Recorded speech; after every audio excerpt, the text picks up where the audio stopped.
Welcome back to PharmaHealth Insights. Every year, hundreds of pharma companies fail USFDA audits, not because their medicines are bad, but because their habits are bad. One wrong sentence from an operator, one unclean corner, one missing signature, and boom, your audit turns into a 483.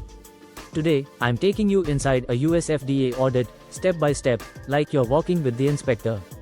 We'll see what they look at, what they ignore, where they raise eyebrows, and why some companies pass easily while others crumble in the first hour. Think of this session as Google Maps for USFDA inspections, turn-by-turn navigation included. And before we jump into the audit steps, let's first understand who these USFDA inspectors really are and what their mission is. Most people think USFDA is just a foreign audit agency, but it's far more. The USFDA is a global guardian of patient safety. They don't care if your company is small, medium, or a giant. They only care about one thing: is your product safe for the patient? And here's the interesting part: inspections are not always routine. They can be triggered by a single customer complaint, a pharmacist noticing an unusual smell, a whistleblower inside your company, even AI-based risk scoring algorithms. In one case, a pharmacist noticed tablets dissolving too quickly. One email later, USFDA landed in India. That's the level of vigilance. So now that we know how powerful they are, let's see how you must prepare even before the inspector arrives at your gate. Let me tell you a secret: most audits are lost before they start. Yes, before the inspector even steps inside. Your pre-audit preparation decides whether your audit will be smooth or painful. Let me explain you some key elements. 1. Audit war room. This is your command center. Clean table, controlled documents only, a smart runner, and no chaos. 2. Updated SOPs and training. Nothing scares an inspector more than outdated SOPs and untrained people, unless it's outdated SOPs with untrained people. That's a disaster package. 3. Data integrity self-check. Auditors love audit trails more than coffee. So verify timestamps, backups, metadata, everything. 4. Mock interviews. Train your operators with why, what, how questions. Why do you do this activity? What is the parameter? How do you verify it? Don't let your operator think the auditor is a school teacher. Otherwise they'll start giving exam-type nervous answers. Now once the auditor arrives, the first thing you face is the opening meeting, and trust me, the first impressions matter a lot. This is the moment where the entire tone of the audit is set. The first 2 to 3 minutes of the opening meeting silently tell the inspector whether this company is confident or chaotic. You'll see the inspectors start with polite introductions, show their official IDs, and immediately get into the audit objectives and scope. There's no drama here. USFDA doesn't waste time. This is where we must look calm, organized, and in control. A simple smile, a clean meeting room, and neatly arranged documents make a surprisingly big impact. When they ask for the product list or site overview, keep it short and factual. USFDA prefers clarity, not presentations with background music. Introduce only the key people: QA head, QC head, manufacturing lead. Don't crowd the room. Too many people signals confusion. They will also ask how communication will happen during the audit, who will fetch documents, who will answer technical questions, who will coordinate movement. This is the time to show you are disciplined. And finally, they'll always ask for the process flow. Not a fancy PowerPoint, just a simple, accurate flow on paper.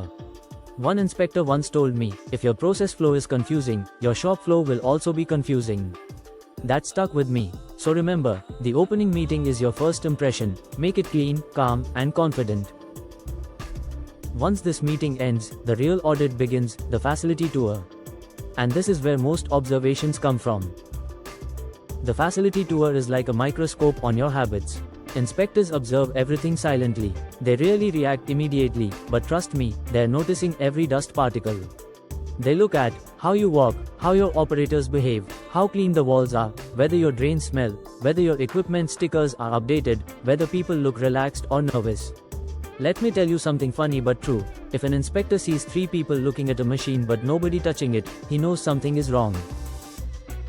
Let's break down this tour section by section. Because every corner of your facility tells a story. Inspectors read body language like experts. An operator scratching his head inside a critical area can trigger a hygiene discussion. They check how confidently operators answer. Are they following SOPs or shortcuts? Are supervisors present or absent? Do people look scared? Or do they look like they own the process? Once, a supervisor winked at an operator during an inspector's question. Trust me, that wink cost the company a 483. Next, they shift their eyes from people to the environment. USFDA inspectors love corners. They look behind machines, under tables, inside drains, basically everywhere you don't want them to look. They check things you think nobody will notice: a single dried droplet on a machine, a small crack on a tile, powder residue on a windowsill, torn gasket on a door, water pooling under a sink. Believe me, once an inspector found one tiny flake of paint peeling off a wall. That single flake became a 20-minute discussion on contamination control. And now the spotlight moves to your equipment.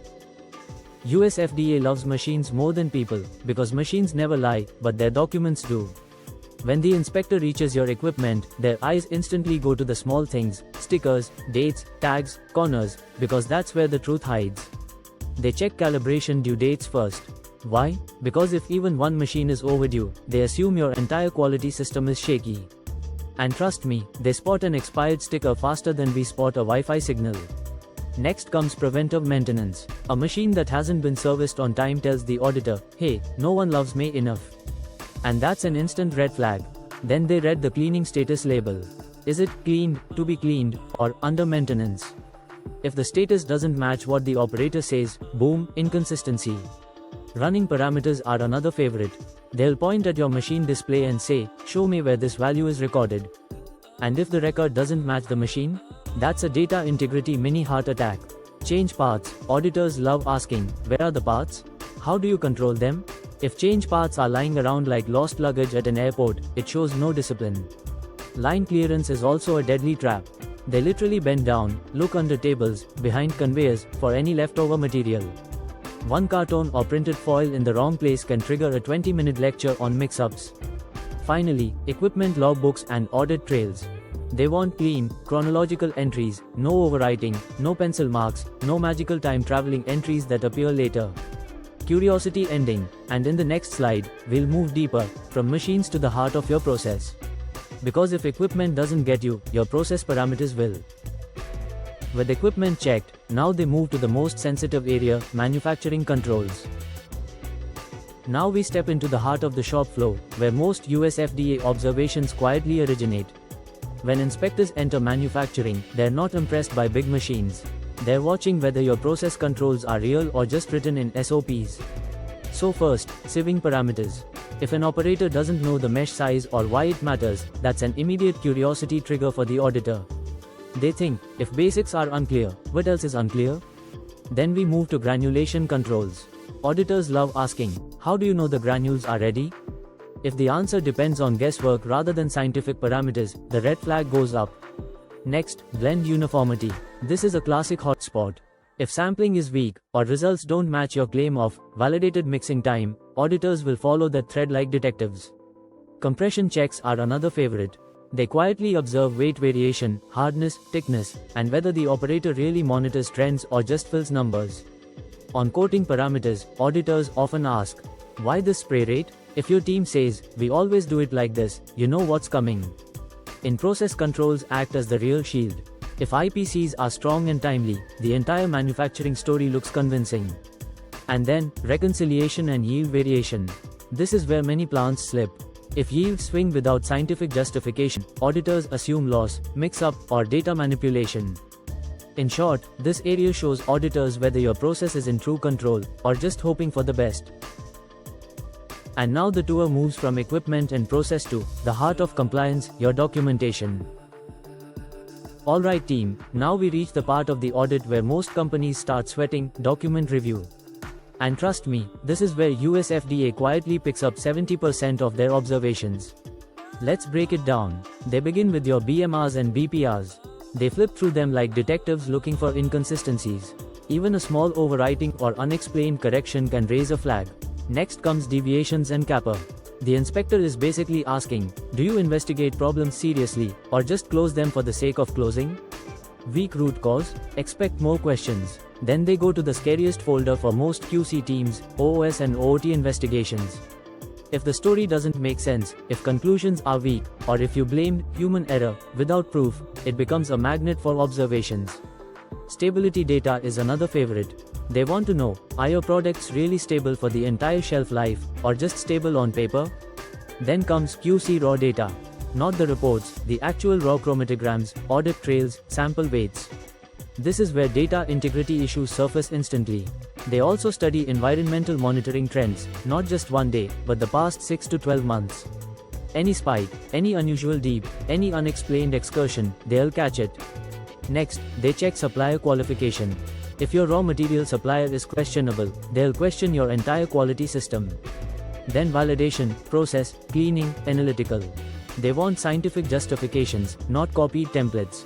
Finally, change controls. This tells them how disciplined your quality culture is. A sloppy change control system is a big red flag. So in this entire section, the inspector is basically asking one big question: does your documentation match your story, or expose your reality? And that's why document review can make or break an audit. Let's now talk about the mistakes that most companies make. Let's talk about the real landmines, the mistakes that trigger 483s faster than anything else. Backdating entries. This is the quickest way to lose credibility. The moment an auditor sees mismatched timestamps, their antenna goes up. It signals rewriting history, a huge red flag. Poor operator answers. One confused reply from an operator can open a full data integrity discussion. Auditors don't want perfect English, they want confidence and clarity. Uncontrolled printouts, loose papers lying around? That screams, no control. USFDA sees this as a risk of manipulation.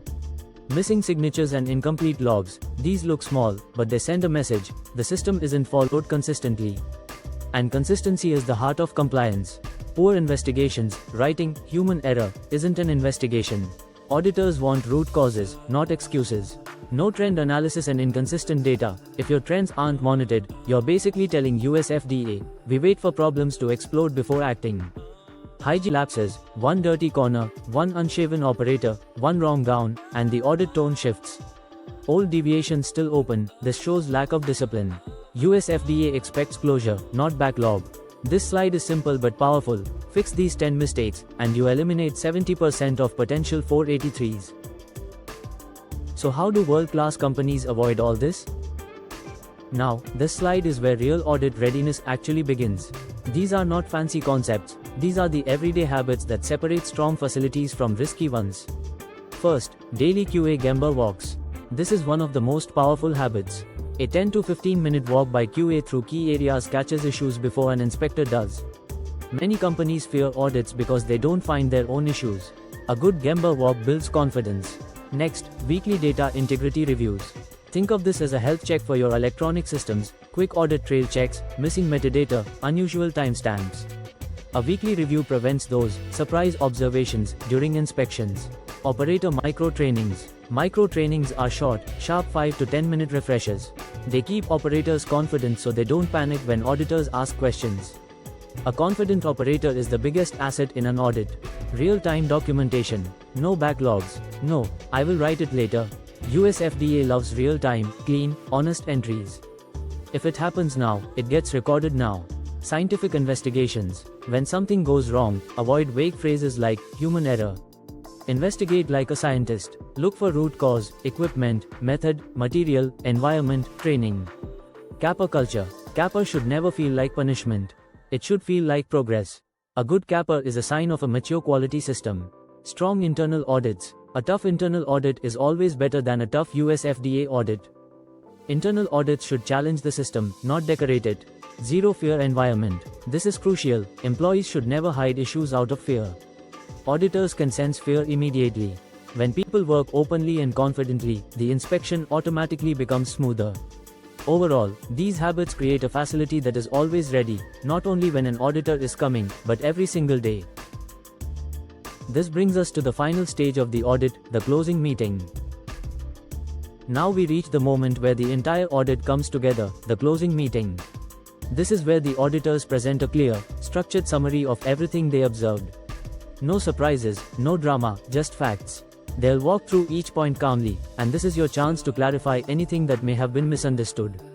Not to argue, to clarify. When they pause, that's your cue to offer short, confident explanations backed by data. No stories, no emotions, only facts. Then comes the important part, your commitment. Auditors look closely at how serious you are about fixing gaps. So show intent, ownership, and readiness. They will give you timelines and outline the next steps, whether it's a written response, CAPA submission, or future verification. And finally, remember, close with professional courtesy. Thank them sincerely. A respectful ending always leaves a strong impression, even in tough audits. Now the inspector leaves, but your journey continues. The audit doesn't end when the inspector leaves, that's actually where the most important phase begins. If the auditor found gaps, they issue a Form 483, basically a list of concerns. And from that moment, the 15-day countdown starts. Your response must be sharp, factual, and committed to real corrective action. Then comes the final document, the EIR, the Establishment Inspection Report. This is where the agency decides your real status, NAI if everything is good, VAI if improvements are needed, and OAI if the situation is serious. In case of OAI, the company may face deeper follow-up inspections, import alerts, or even warning letters. So the period after the audit is not just paperwork, it's your chance to protect your facility's reputation. In short, the audit ends, but the consequences, good or bad, begin now. And now, let me leave you with the most important takeaways.